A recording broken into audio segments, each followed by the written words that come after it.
Growing up, this was one of the stories that we learned in Sunday school.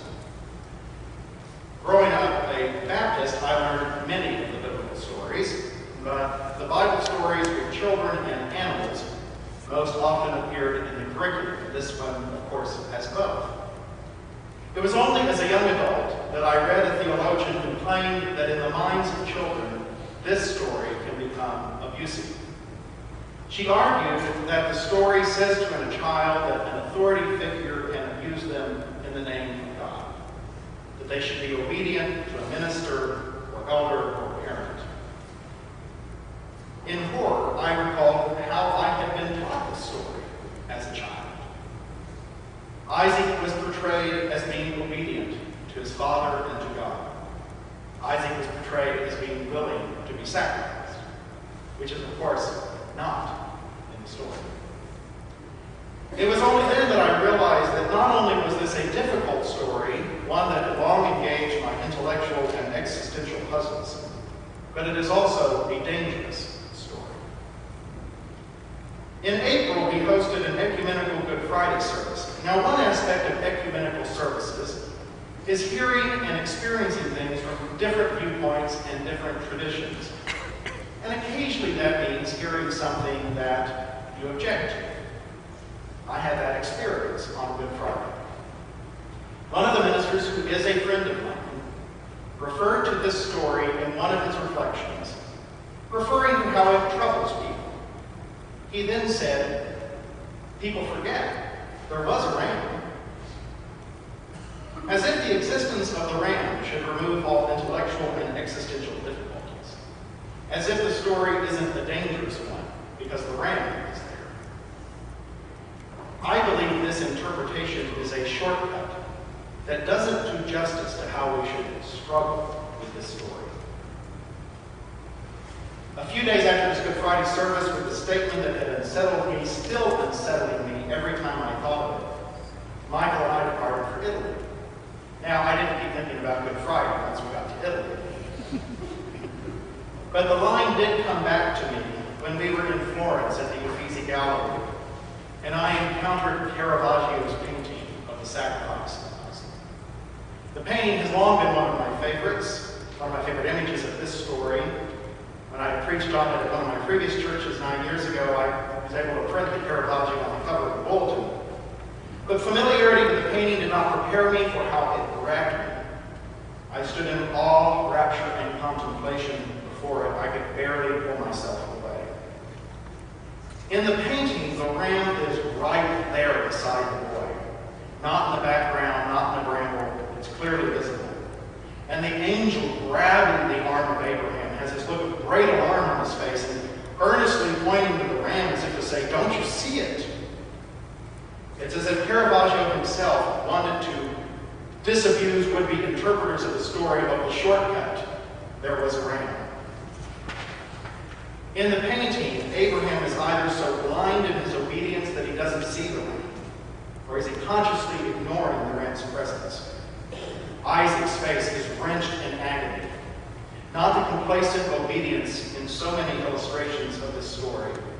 In Caravaggio's painting, this Isaac is clearly an abused child.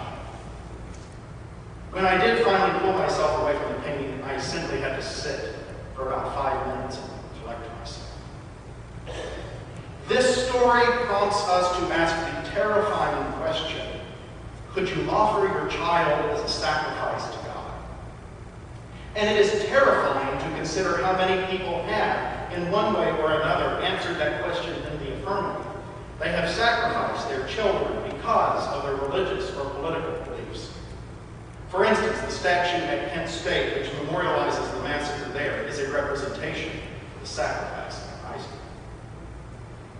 How do we respond to someone who claims to have killed their child upon a word from God? We lock them up, and in many states we sentence them to death. And that gets us to the crux of this story. It's my firm conviction that when we approach this story from the book of Genesis, that the first thing that we must admit, if the story is to have any power over us, is that the action of Abraham is horrible, terrifying, maybe even evil. And only when we admit that about this story can it begin to have new power before us. Contrast Abraham in this story with Sethi and Toni Morrison's Beloved. Beloved is a powerful novel dealing with the effects of slavery upon the enslaved. It handles the psychological and social trauma with images of the paranormal. The main character is a woman, Sethi, who has escaped from the South with her children. And the most shocking scene of the book comes when the overseer from the plantation where she was once enslaved tracks her down. Sethi sees him coming up the road. She runs, snatching up her children, and gathers them in the woodshed. And the book reads. Inside, 2 boys bled in the sawdust and dirt at the feet of a woman, holding a blood-soaked child to her chest with one hand, and an infant by the heels in the other. She did not look at him. She simply swung the baby toward the wall planks, missed, and tried to connect a second time. Right off, it was clear to the overseer especially that there was nothing there to claim. 2 were lying open-eyed in sawdust. A third pumped blood down the dress of the main one. She'd gone wild. Toni Morrison expects us to be horrified by this scene. It conveys the message that slavery was so terrifying that a person could be reduced to such extremities to avoid it. Sethi will kill her children before she will allow them to be enslaved. But as much as this story horrifies, it has an explanation. Our reason can grasp it. However, to rationally grasp the story of Abraham is much harder, maybe even impossible. And what adds to the difficulty and the danger is that within this story, within Genesis, within the larger biblical tradition, Abraham is lauded as a hero of faith because he obeyed his God. This terrifying action, which under most circumstances we would consider to be evil, was commanded by God. So ultimately it is God that we end up being shocked at in this story. We are horrified by the actions of God. What are we to do with this God? Well, central to my image of God is the claim of 1 John 4:8 that God is love. I relish those biblical stories that show compassion and tenderness and mercy.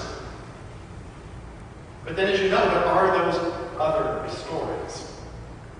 Elijah calls forth a bear to massacre some children because they make fun of his bald head. Joshua follows divine command in perpetuating genocide against the Canaanites. Jephthah does kill his daughter. All creation is destroyed in the flood. There are many of these stories, which Phyllis Tribble has accurately described as texts of terror. Another easy out would be simply for us to dismiss all of these texts, for one reason or another, to ignore them, to say that they're a relic of their time, that they have nothing to say to us, that they're not important, and we can excise them from our canon. As I've grown more mature in my faith, I have come to reject such easy answers. Even the parts of Scripture that I find difficult or dangerous, even those parts I object to, I have learned have something to teach me. I must take the entire sacred text and wrestle with it. It is a powerful, awesome, dangerous book. It is dangerous because it is imbued with the transcendent and the sacred, and we humans have a really poor record of dealing with the sacred. We are just as likely to use it to justify our wars, hatreds, and prejudices as we are likely to create beauty, goodness, and truth. But this book is also dangerous because it holds the awesome power to transform life. In it, a lost person can find herself. The binding of Isaac and difficult stories like it remind me that God is a mystery. That ultimately I can never understand God. That that there are things in the divine nature that are incomprehensible to me. And that's why our ancestors told stories like this. They experienced God as loving and compassionate, but at times their experience of God was mysterious and wild, and we should be authentic to how our experiences can be similar. There's another thing which the story reminds me of. To get at that, let me share with you the outcomes of the story for its four main characters: God, Abraham, Isaac, and Sarah. In the Genesis text, God never speaks to Abraham again. They had had such intimate, ongoing communication in the story up until now, but from this point on, God and Abraham never dialogue again. In the Genesis text, in the monotheistic tradition, Abraham becomes the father of faith.